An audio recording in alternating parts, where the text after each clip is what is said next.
மதுரையில் பாலசுப்ரமணியன் ஓடு வெட்டி படுகொலை செய்யப்பட்டிருக்கிறார். நாம் தமிழர் கட்சி நிர்வாகி பாலசுப்ரமணியன் மீது 3 கொலை வழக்குகள் இருக்கக்கூடிய நிலையில் அவர் ஓட விரட்டி வெட்டி படுகொலை செய்யப்பட்டிருக்கிறார். அது தொடர்பான அண்மை செய்திகளையும் காட்சிகளையும் பார்த்து வருகிறோம்.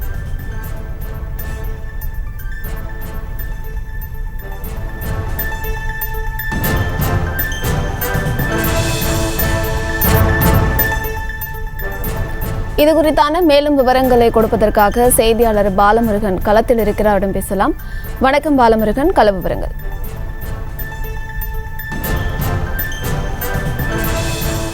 நிச்சயமாக மதுரை மாவட்டம் செல்லூர் பகுதியை சேர்ந்தவர் பாலசுப்ரமணி. இவர் மதுரை நாம் தமிழர் கட்சியின் வடக்கு தொகுதி செயலாளராக பணியாற்றி வருகிறார். இன்று காலை வல்லாபாய் சாலை அருகே உள்ள அமைச்சர் வீடு அருகே நடைப்பயணம் சென்று கொண்டிருந்த போது அப்போது அந்த சாலையில் பாலசுப்ரமணியனை பின்தொடர்ந்த 4 பேர் கொண்ட கும்பல் அரிவாள் உள்ளிட்ட ஆயுதங்களுடன் விரட்டியுள்ளார்கள். அப்போது காப்பாற்றுங்கள் என கூறி பாலசுப்ரமணியன் கூச்சலிட்டபடி ஓடிய நிலையில் மர்ம கும்பலானது திடீரென அரிவாள், கத்தி உள்ளிட்ட ஆயுதங்களால் சரமாரியாக தாக்கியுள்ளார்கள். படுகாயத்துடன் கிடந்த பாலசுப்ரமணியனை அருகில் உள்ள தனியார் மருத்துவமனையில் அனுமதித்துள்ளார்கள். இதனையடுத்து படுகாயங்களுடன் வந்த பாலசுப்ரமணியன் உயிரிழந்து விட்டதாக மருத்துவர்கள் தெரிவித்த நிலையில் அவரது உடலை மதுரை அரசு ராஜாஜி மருத்துவமனைக்கு உடற்குறு ஆய்வுக்காக எடுத்து சென்றார்கள். மதுரையில் அமைச்சரின் வீட்டு அருகே நாம் தமிழர் கட்சி நிர்வாகி ஓட விரட்டி படுகொலை செய்யப்பட்ட சம்பவம் அதிர்ச்சியை ஏற்படுத்தியுள்ளது.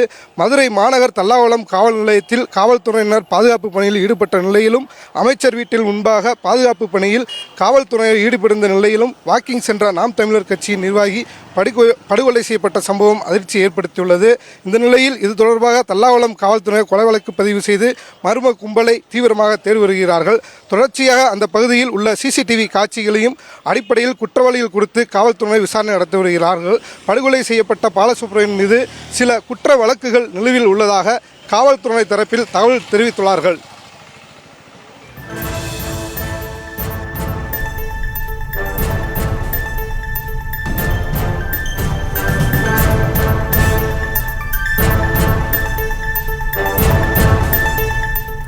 களத்தில் இருந்து விவரங்களை வழங்கியமைக்கு நன்றி பாலமுருகன்.